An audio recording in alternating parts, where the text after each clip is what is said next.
Olá, estudantes do módulo 6 da Educação de Jovens e Adultos. Eu sou o professor Rafael Oliveira, pertenço ao quadro de professores da GRE Recife Norte e hoje a gente vai ver o teatro, né? O papel do teatro nas culturas, como é que se originou essa forma de interpretar que a gente vê desde antigamente, dos primórdios até hoje, tá, pessoal? Então, o assunto hoje é o papel do teatro nas culturas. E qual é o símbolo principal da representatividade desse teatro? Por que essas duas máscaras estão no início? Uma rindo e uma outra chorando. A gente vai descobrir isso no decorrer da nossa aula, tá? Então, o homem e a origem do teatro. Então, a gente não sabe exatamente como foi que surgiu esse teatro. É provável que o homem primitivo ele fizesse representações de animais em calçadas, nas paredes das cavernas, como uma forma de comunicação, já que não existia o que a gente chama de escrita e ele utilizava o desenho, né, para se comunicar, já que não existia escrita como a gente conhece nos dias de hoje. Então, utilizava-se esses desenhos como uma maneira de narrar as aventuras e os grandes feitos por eles realizados, como a questão da caça, da pesca, a colheita. Então, isso era a primeira forma de representação. É uma forma de se fazer teatro?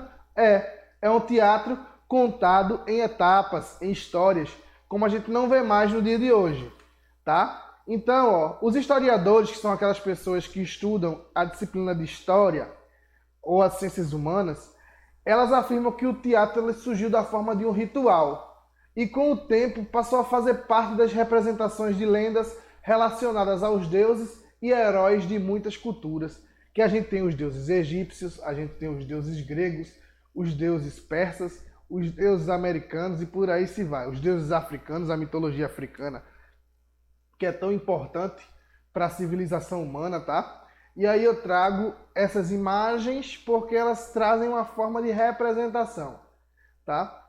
Como é que ocorria a questão do teatro nas sociedades primitivas?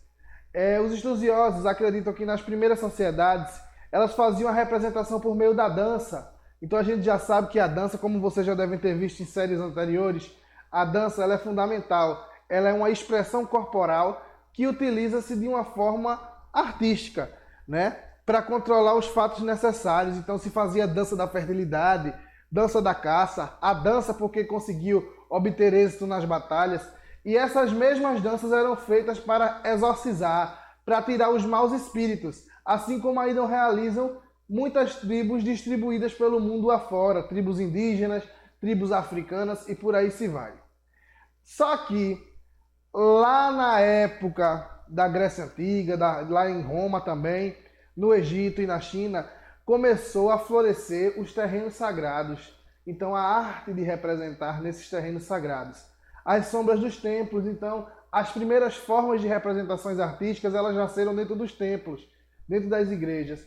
Em todas as épocas, lá na Índia, no Egito, na Grécia, na China, e em outras nações do Ocidente também, onde a igreja dominava lá na Idade Média, né? Então foi a forma que o homem descobriu de manifestar alguns dos sentimentos. E que sentimentos eram esses que o homem externava? Era o sentimento do amor, da dor, do ódio, né? Da alegria, da tristeza, por aí se vai. E eu pergunto a vocês, estudantes, pergunto não porque vocês têm como me responder agora, mas eu quero que vocês façam uma reflexão, afinal, o que é o teatro? Né? Segundo os dicionários, a palavra teatro ele vem do grego teatron, né? É a arte retratada por um ator, ou mesmo atores que fazem interpretação de histórias criadas ou baseadas em situações sociais ou não. Quando eu falo de situação social, é aquela situação que a gente vê e faz reproduzir o que acontece no dia a dia. E quando eu falo que não é social, é porque o roteirista, ele vai criar a história. Então, o objetivo maior do teatro é despertar sentimento e reflexões na pessoa que assiste. Como eu falo, sempre falei, a arte, ela não é arte se ela não provocar crítica social. A arte, ela precisa provocar crítica para ser arte. Então, a arte, ela vem mesmo com o dom de incomodar, para mostrar o que não está certo dentro da sociedade.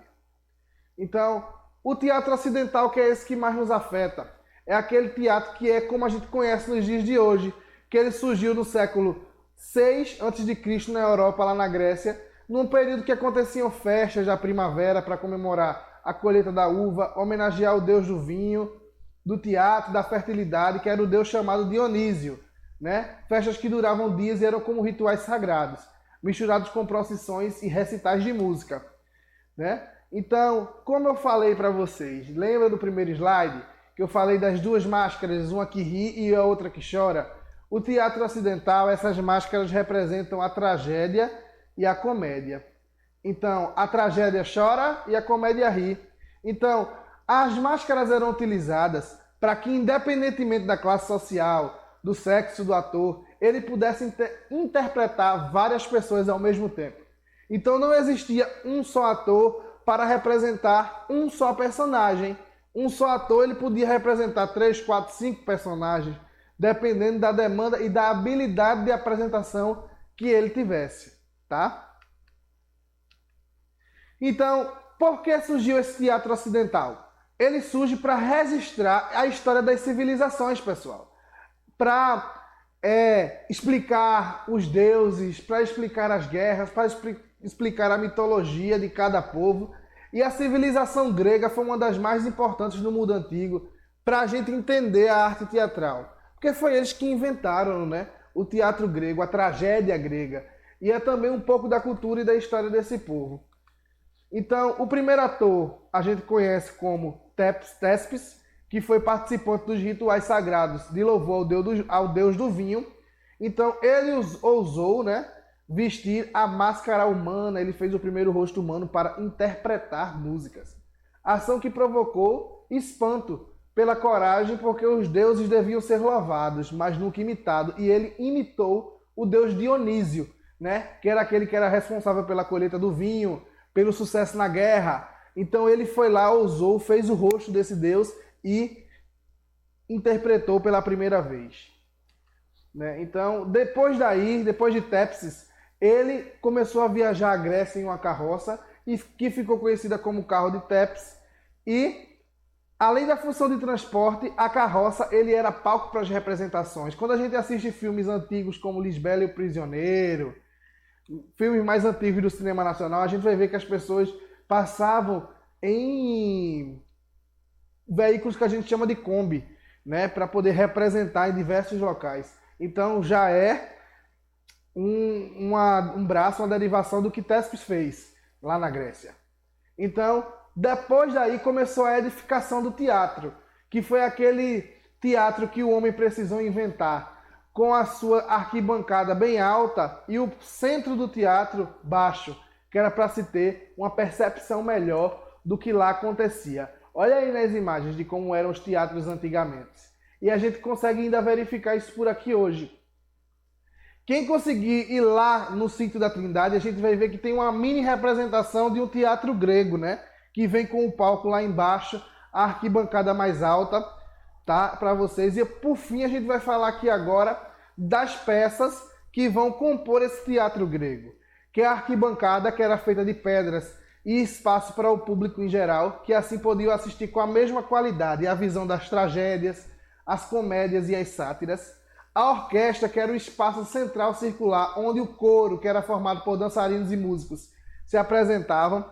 O tumele, que era a pedra no centro da orquestra, destinada à oferenda para o deus Dionísio. O proscênio, que era quem liderava esse coro, né?